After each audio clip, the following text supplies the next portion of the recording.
My name is Charles McDowell, and I'm the Managing Director of the Specialist Mortgage Division within Hampshire Trust Bank.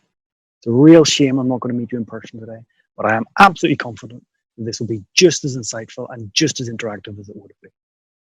Today I'm going to give you a very brief overview of who we are and what we do, and then I'm going to talk through some incredibly interesting survey results about how property investors, your clients, are working their portfolios and adapting their strategies for success. As we walk through these different strategies, I'll try and give you a lender's point of view to hopefully give you some insight into how we think about things. So firstly, who are HTB? Now, time is short, so I'm not going to go through this slide. However, it's fair to say we are a buy-to-let lender. We lend on the majority of residential assets, and we lend to the majority of borrowers. One thing I'm particularly proud of is that throughout COVID-19, we have been fully active with loans completing and offers being issued each and every day. So that's what we do. Now let's get on to the interesting bit. We surveyed over 800 landlords and asked them what do they do other than just standard buy-to-lets. Do they do anything interesting? Why do they do these things? And what effort goes into them? The first question was, what types of property investment are you involved in other than standard buy-to-lets? And the results are as follows. The main takeaway is that HMOs, as expected, are the most common other type of investment. 1 in 5 of all landlords have an HMO in their portfolio. 12% are involved in property refurbs. So that's when they buy a property, typically it's run down, refurbish it, and then let it out with typically a capital raise at some point in the transaction. 11% are involved in short-term lets, such as holiday lets or Airbnb style booking arrangements. 10% are involved in student accommodation and 4% involved in semi-commercial. As expected, the involvement in these types of other investments increases in line with portfolio size. For landlords with more than 10 units, the percentage involved in HMOs increased to 27%. A quarter of all these landlords are involved in property refurbs, and approximately 15% are involved in short-term lets, student accommodation, or semi-commercial assets.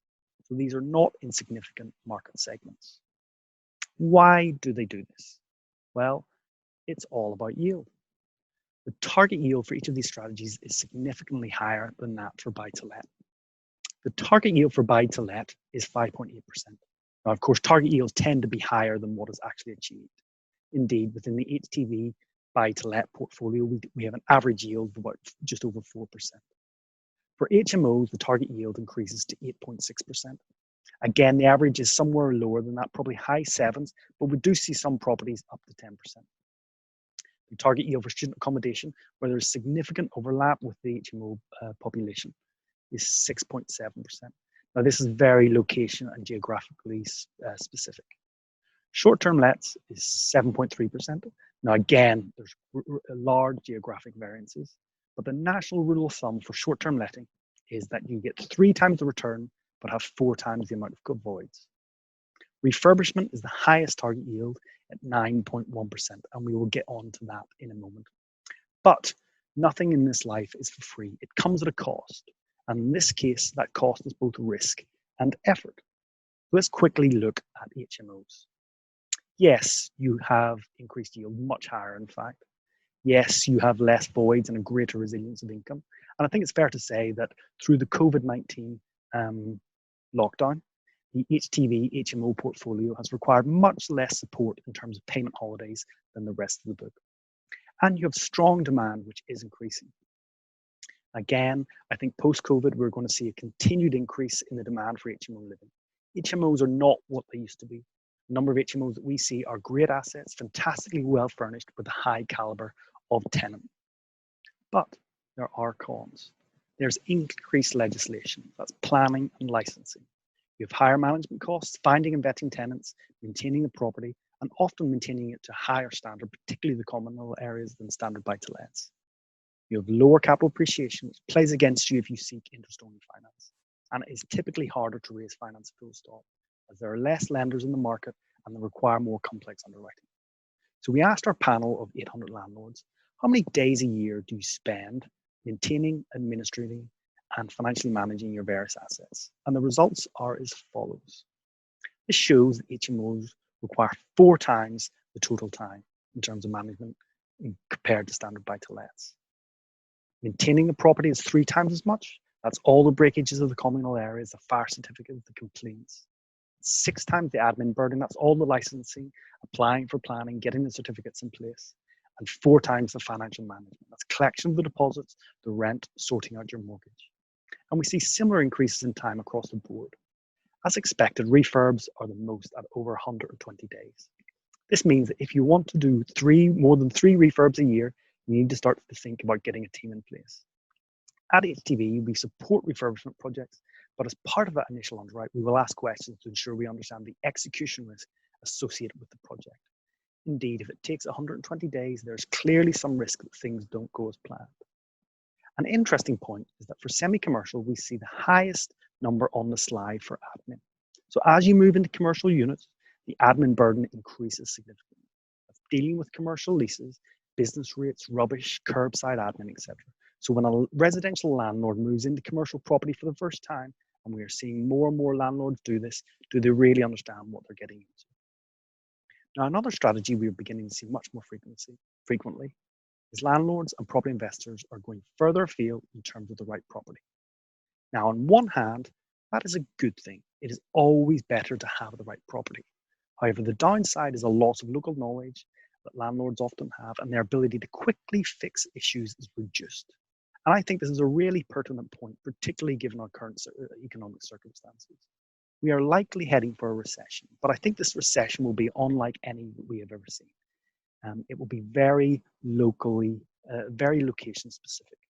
National averages and national indices will be meaningless. It will be down to the individual streets and individual locations. Interestingly, the lowest number on the board here is for short-term lets, and that's to be expected. And the highest number is for semi-commercial properties. Again, that's a really good thing because for commercial property, it is absolutely vital you get the right property. So I appreciate the time slipping away from us, and we have a lot more interesting information from the survey. So we will quickly turn the pages on the summary slides, and I will call it a couple of interesting points. But at your leisure, please feel free to rewatch and have a good look. Looking at HMOs, interesting point here is that almost 70% of landlords with HMOs want to either continue investing in HMOs or want to increase the amount of investment they're doing in HMOs. So this again is a significant segment and a significant opportunity for the specialist mortgage sector. Moving on to refurbs, there's 2 points that I want to draw out here. This is where landlords saying what factors influence the time and costs involved in managing a refurbishment. Number 2 is reliability of contractors, and this points very clearly to the execution risk that lenders will often assess. We want to understand how is the borrower going to do the refurb. And the third point is about requirement for finance. And again, this points to an incredible opportunity for you as advisors to help your client and help the property investor obtain finance and deal with specialist lenders.